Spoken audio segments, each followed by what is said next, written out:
भक्तमाल जी में एक कथा आती है।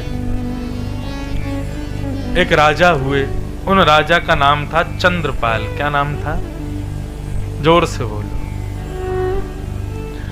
चंद्रपाल राजा जो थे, ये शरीर से रहते थे। राजस्थान का एक नगर है करौली, वहां के राजा थे चंद्रपाल राजा। ध्यान से सुनना, नाम व्यक्ति को कैसे वृंदावन में ले जाता है। फिर भले ही आप गांधीधाम रहो, कच्छ रहो, गुजरात रहो, सूरत रहो, बड़ौदा रहो, अहमदाबाद रहो, कहीं भी रहो, नाम यदि आपके पास है तो धाम आपका है, धाम में ही आप हो, यही विश्वास आपको मानना है। तो चंद्रपाल राजा थे करौली में। वो इतने नाम आश्रित थे कि नाम ने उनको पूर्ण रूपेण ठाकुर जी के योग्य बना दिया था। शरीर से राजा थे, रहते करौली में थे, लेकिन नित्य श्रीधाम वृंदावन में ही उनका स्थिति रहती थी, वृंदावन का ही अनुभव करते थे। अब चंद्रपाल राजा की बात तो चलो पहली बार आपने सुना इनका नाम, आपने नाम सुना होगा रैदास, नाम सुना है। श्री रैदास जी की स्थिति ऐसी बताते हैं कि श्री रैदास जी को एक दिन स्नान करते हुए नदी में ठाकुर जी मिल गए, तो रैदास जी उनकी सेवा करने लगे। अपनी कुटिया में रैदास जी को ले आए, रैदास जी ठाकुर जी को ले आए। तो रैदास जी का नियम था, वो विचरण बहुत करते थे, धामों में घूमते ही रहते थे, कभी बद्रीनाथ, कभी केदारनाथ, कभी जगन्नाथ, कभी द्वारिका, कभी वृंदावन, कभी कहीं कभी कहीं। लेकिन जब से ठाकुर जी आ गए, रैदास जी का निकलना बहुत कम हो गया। क्यों? ठाकुर जी के अनुकूल भोग की व्यवस्था, शयन की व्यवस्था, ये सब नहीं हो पाती थी। तो श्री रैदास जी एक ही जगह पे अपनी कुटिया में ही रहते थे, लेकिन उनका बड़ा मन होता था कि हम कहीं जाएं, कहीं जा नहीं पाते थे। तो रैदास जी ने एक युक्ति अपनाई और उन्होंने अपनी कुटिया में ही कोनों को नाम दे दिए। कुटिया का वो कोना बद्रीनाथ, कुटिया का ये कोना श्री वृंदावन, कुटिया का वो कोना जगन्नाथपुरी, ये कोना द्वारिका धाम। ऐसे करके कुटिया में बहुत सारे नाम और नामों की नेम प्लेट लगा दी जगह जगह। रैदास जी क्या करते, बीच में बोले रैदास की कुटिया, वहां पर ठाकुर जी का श्रृंगार करते, श्रृंगार आदि करके, ठाकुर जी तैयार हो गए, चलो अब कहाँ चलोगे घूमने, चलो अयोध्या जी चलते हैं। सारा सामान वामान सब लगाते, भोजन की सामग्री रखते, ठाकुर जी का बैग लगाते, अपना बैग लगाते, सब लगा के ठाकुर जी को गोद में उठाते। कुटिया में ही एक स्थान का नाम अयोध्या था, वहां ले जाके ठाकुर जी को विराजमान, जय हो श्री अयोध्या धाम की जय, जय हो राजा रामचंद्र भगवान की जय। अरे वाह, देखो कितनी सुंदर सरयू जी बह रही हैं, कैसी सुंदर हवा बह रही है, राम राम करते लोग घूम रहे हैं। और पूरे दिन इसी स्थिति में रहते थे कि मैं श्री अवध में हूं, श्री कनक बिहारी जी सामने बैठे हैं, श्री हनुमान जी का दर्शन हो रहा है, सरयू जी बह रही हैं, ऐसे भाव में रहते। दूसरे दिन कहते, लाल जी बड़ा अच्छा अयोध्या का भ्रमण रहा, अब इच्छा हो रही है थोड़ा बद्रीनाथ दर्शन करने चलें। तो उस दिन श्रृंगार करके सब सामान फिर उठाते, एक कोने का नाम बद्रीनाथ, वहां पहुंच जाते। जय हो बद्रीनाथ, कैसी सुंदर हवा चल रही है, देखो कितना सुंदर हिमालय, गंगा जी बह रही हैं, जय हो नाथ, बड़ी कृपा आपकी जो मुझे इतना घुमा रहे हो। अब ये तो थी कुटिया के अंदर की स्थिति करते करते ये हो गया कि श्री रैदास जी जब बद्रीनाथ की यात्रा पर जाते थे ठाकुर जी को लेकर के, तो भले ही जेठ का महीना हो, जून जुलाई का महीना हो, वो अपने ठाकुर जी को शॉल पहनाते, कंबल पहनाते अंदर कुटिया में। अरे बद्रीनाथ में है ठाकुर जी, हवा चल रही है, ठंड पड़ रही है, बर्फ गिर रही है, ठाकुर जी आप शॉल पहन लो। अंगीठी रख देते सामने, अग्नि प्रज्वलित करते, ठाकुर जी को तपाते, और बाहर जुलाई का महीना। स्थिति ये हुई कि महाराज एक बार श्री रैदास जी अपने ठाकुर जी को बद्रीनाथ ले गए और जेठ के महीना में उनके गांव में बर्फ गिरने लग गई।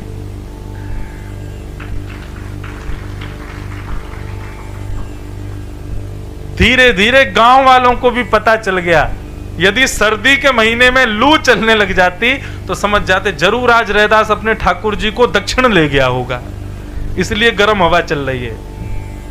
और कभी गर्मी के महीना में बर्फ गिर जाती, बोले अरे आज रैदास के ठाकुर जी बद्रीनाथ पहुंचे होंगे जरूर। ये स्थिति इसका मतलब ये बिल्कुल प्रमाणित हो जाता है कि हमारा तन का उपस्थित होना सांसारिक विषय है, हम तन से कहीं उपस्थित हो, लेकिन मन का उपस्थित होना कहीं पर, यह भक्ति का विषय है, ये भाव का विषय है।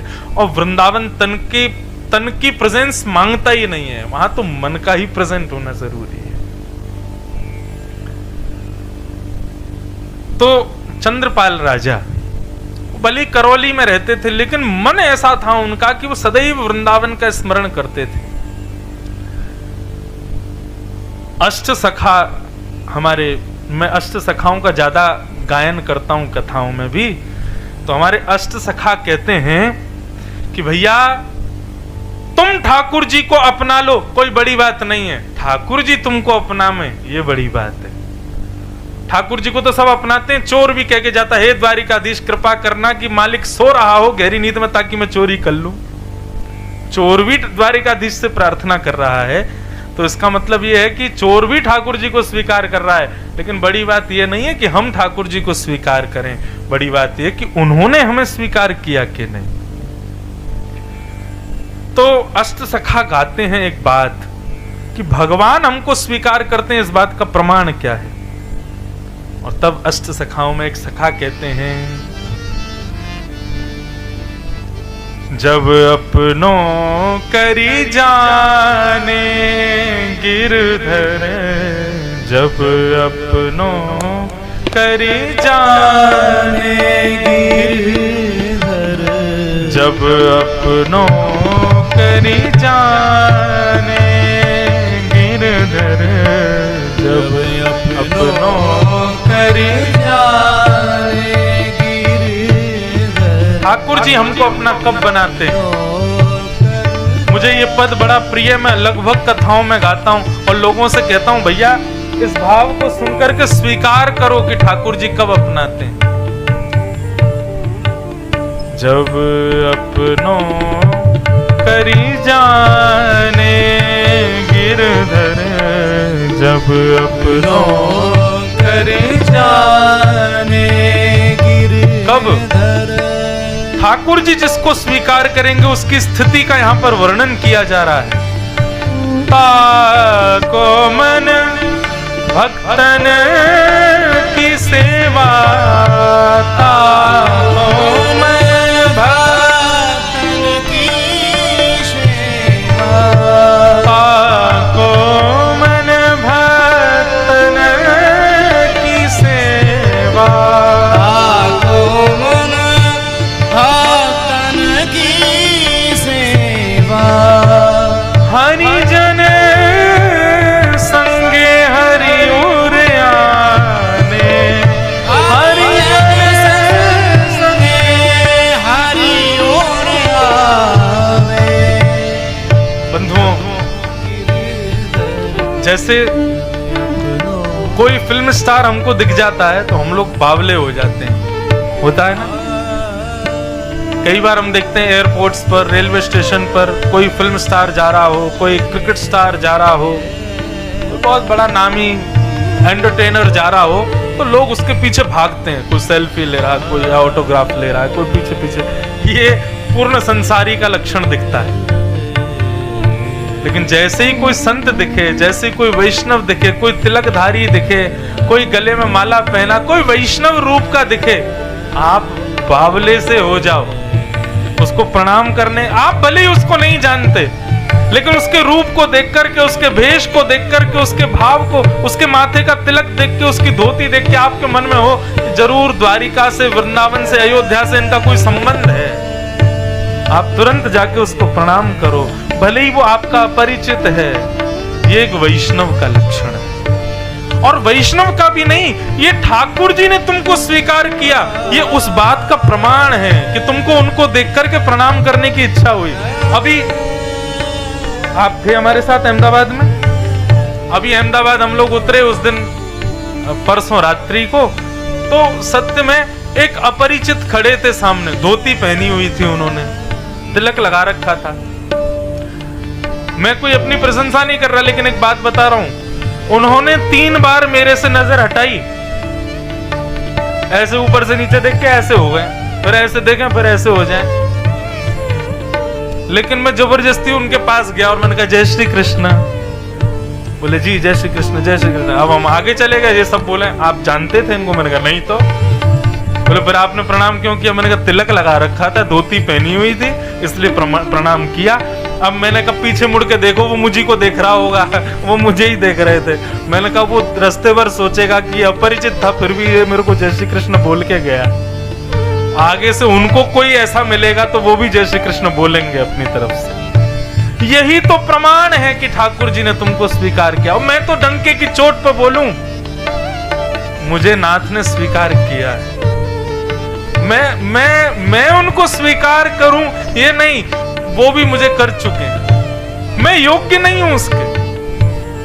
मुझे ब्रज में जन्म दिया, पहला स्वीकार का प्रमाण। ऐसे पिता प्रदान किए, ये दूसरा स्वीकार का प्रमाण। व्यासपीठ प्रदान की, तीसरा स्वीकार का प्रमाण। अपनी निज सेवा दे दी, ये चौथा स्वीकार का प्रमाण। मैं और कितने प्रमाण रखूं? मैं लेकिन चाहता हूं कि ऐसा स्वीकार ठाकुर जी सबको कर लें। फिर जिस सुख में है हम, ब्रह्म सौख्यम त्वनंतम, उस सुख की प्राप्ति हो। मुझे अभिमान इस बात का नहीं कि मैं भक्त हूं, वैष्णव हूं। मैं कुछ भी नहीं हूं, मैं बिल्कुल भक्ति नहीं जानता, बिल्कुल वैष्णवता नहीं जानता। ये कुछ जो भी बोल रहा हूं, ये भी हमारे पूज्य पिताजी नाना जी की तपस्या का प्रतिफल है। लेकिन इस बात को अहंकार से कहूंगा कि ठाकुर जी मेरे हैं और मैं ठाकुर जी का। बाकी कुछ मेरी योग्यता नहीं है।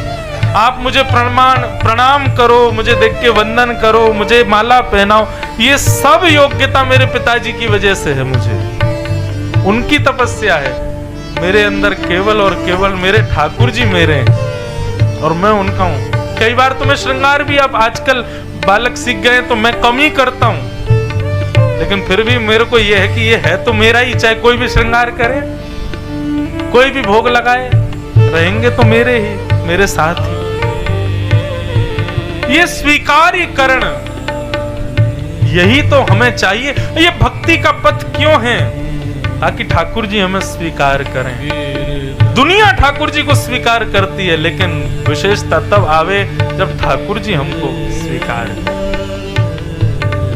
जब अपनों करी जाने गिरधर, जब अपनों कर जाने गिरधर, ताको मन भगतन की सेवा, ताको मन भगतन की सेवा, संत चरण रज सदा लुभाने, संत चरण रज सदा लुभाने।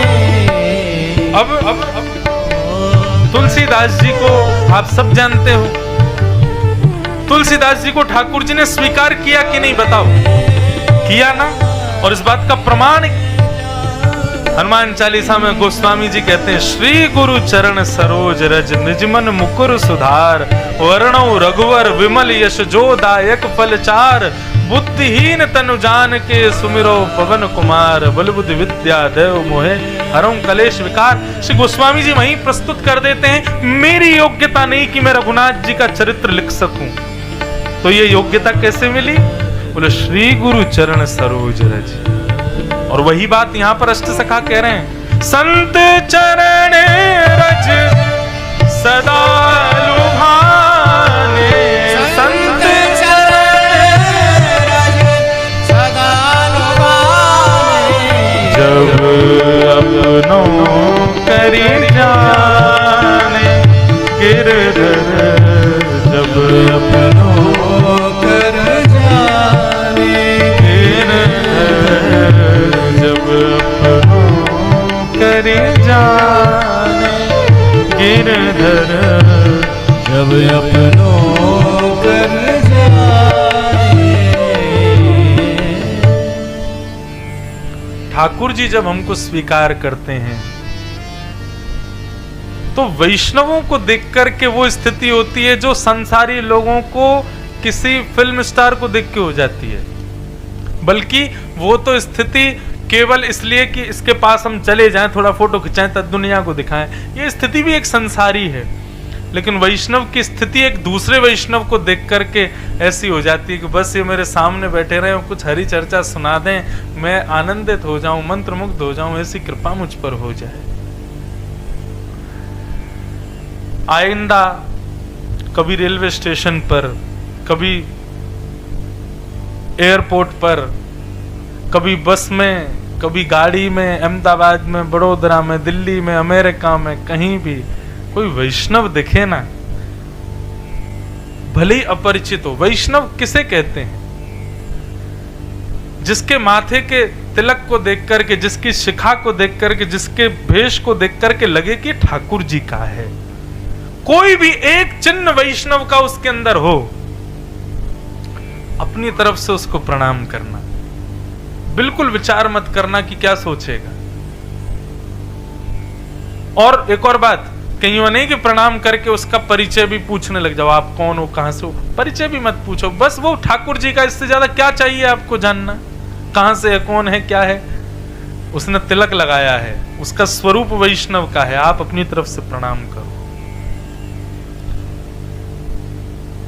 ये दो स्थिति में ही प्रणाम हो सकता है, या तो तब होगा जब ठाकुर जी हमको अपना लेंगे, तब अपने आप सहज ही होगा।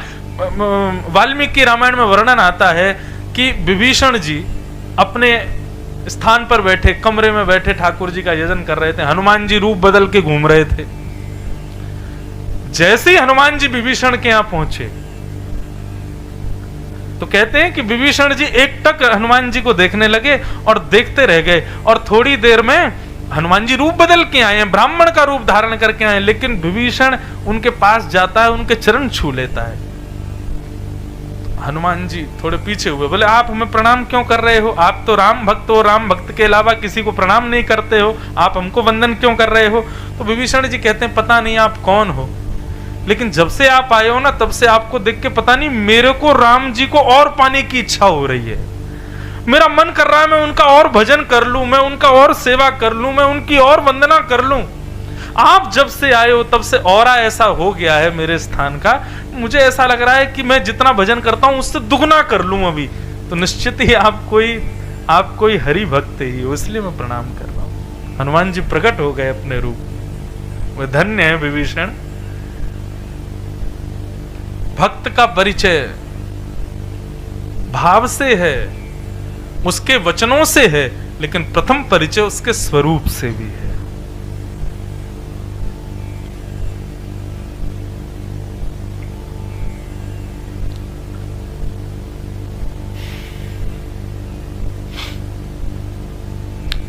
तो हम चंद्रपाल राजा की कथा सुन रहे थे। तो चंद्रपाल राजा जो थे ये करौली के राजा थे, लेकिन भक्तों की बड़ी इन्होंने दुनिया के राजा अपने राजभवन के 4-4 कोस दूर सैनिक लगा के रखते थे कि भाई कोई दुश्मन ना आ जाए, सब लोग तैनात खड़े रहना अपने हथियारों को लेकर के। लेकिन चंद्रपाल राजा के राज्य में कुछ विचित्र ही था, 4-4 कोस दूर पर सैनिक लगा रखे थे, लेकिन हाथ में माला और पुष्प और गुलाब जल का छिड़काव करके सब सैनिक खड़े रहते थे कि कहीं दूर से कोई तिलक धारण किए, कंठी माला पहने कोई वैष्णव देखा आता हुआ तो नाचते गाते हुए गाजे बाजे के साथ कोसों दूर भी कोई दूसरे मार्ग पर भी जा रहा हो, कोई अन्यत्र कहीं जा रहा हो, उसको भी प्रणाम करके निवेदन करना 2 मिनट के लिए मेरे राजमहल में आ जाए। उसने अपनी सेना इसीलिए लगा रखी थी कि वैष्णवों को ढूंढ ढूंढ के लाओ। इतना वैष्णव निष्ठ था।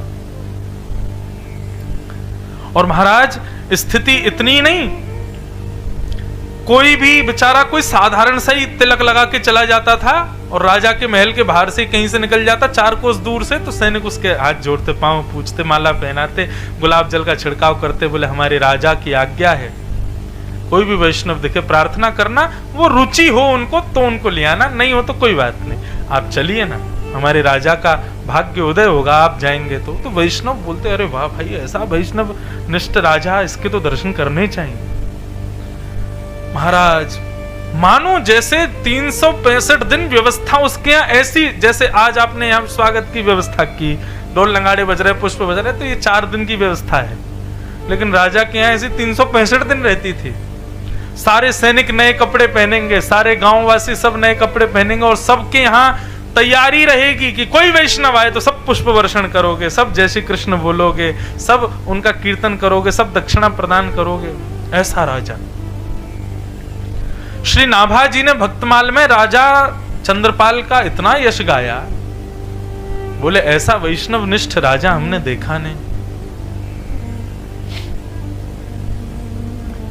राजा के दरबार में प्रवेश करते तब तो पूछो ही मत, प्रणाम करते, चरण धोते, चरण का जितना जल होता सब पान करके पूरे नगर में छिड़कवाते, माला पहनाते, दक्षिणा देते, और उसके बाद राजा रानी दोनों बिल्कुल निर्लज्ज होके उस वैष्णव को राज्य गद्दी पर बैठा के दोनों नृत्य करते।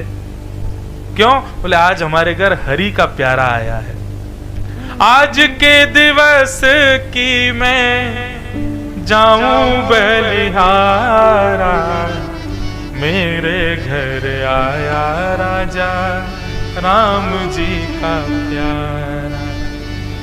आज के दिवस की मैं जाऊं बलिहारा,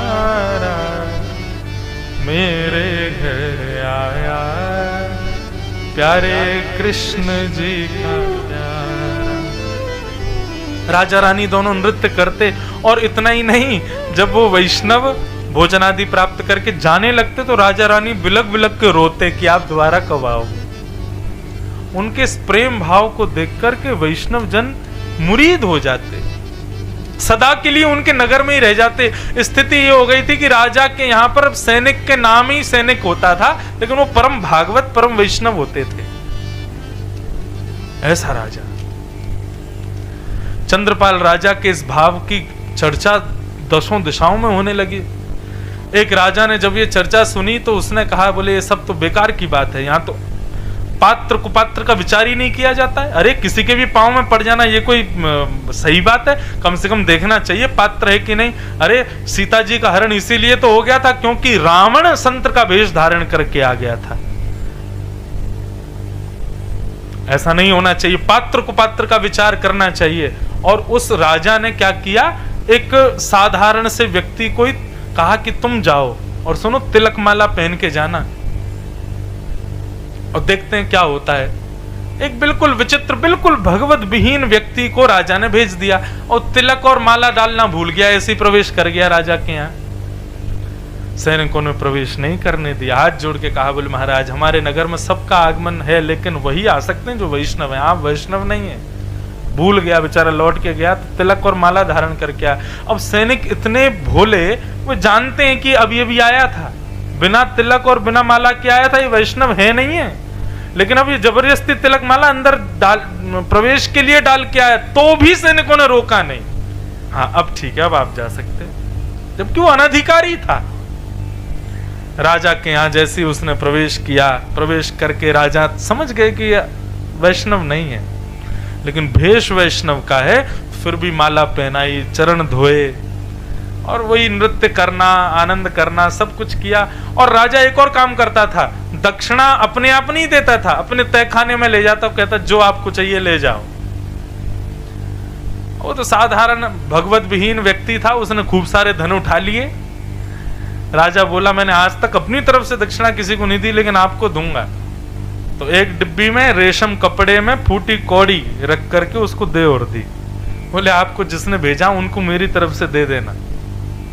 बहुत सारा धन लेकर के वापस उस राजा, दूसरे नगर के राजा के यहाँ गया, सारा धन दे दिया, और कहा अंत में राजा ने ये डिब्बी और दी थी।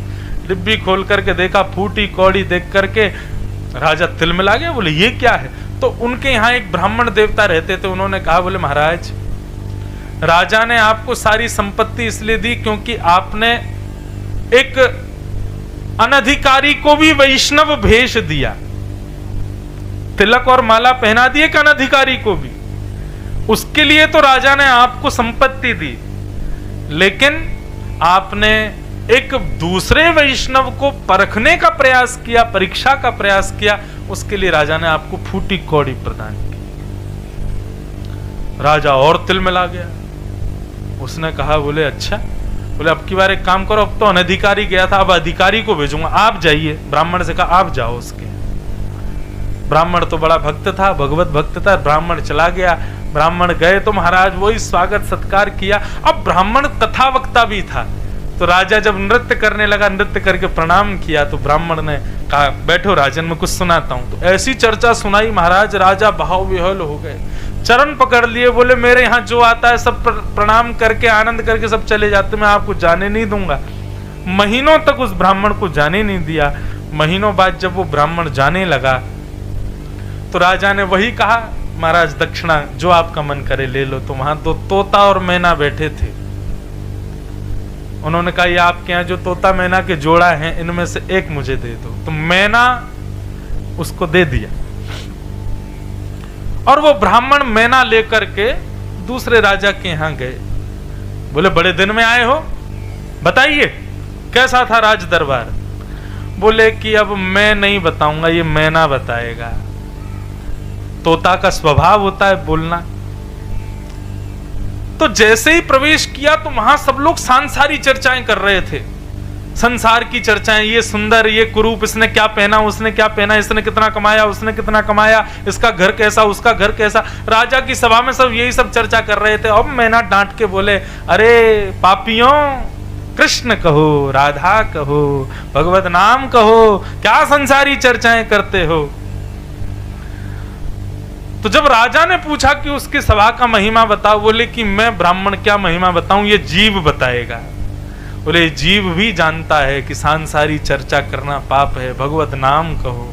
बोले जिस राजा के यहाँ रहने वाला तोता मैना भगवत नाम गाते हैं, उस राजा के यहाँ के मानव की स्थिति क्या होगी, राजन विचार करो। तब वो राजा नतमस्तक होके सदा के लिए उस राजा के यहाँ गए, और वह भी वैष्णव हो गए। अब ये कथा हमने क्यों सुनाई? भले ही वो राजा रहता था करौली में, वृंदावन से मीलों दूर रहता था, लेकिन उसकी देहाभिमान की स्थिति शून्य और हृदय की स्थिति उस चरम स्थिति में थी कि वृंदावन में तन से रहने वाला व्यक्ति इतना वैष्णव नहीं होगा जितना वो करौली में रहने वाला व्यक्ति है। इसका मतलब तन का प्रवेश जरूरी नहीं है, हृदय का प्रवेश जरूरी है। चाहे भक्ति के पथ पे हो, चाहे वैष्णवता में हो, चाहे वृंदावन में हो। तन साफ बनाना, तन को सुंदर बनाना, तन को ही सब क्रियाएं करना, उससे भक्ति हृदय में कभी प्रकट नहीं होगी। हृदय निर्मल होना चाहिए, हृदय की पवित्रता बहुत जरूरी है।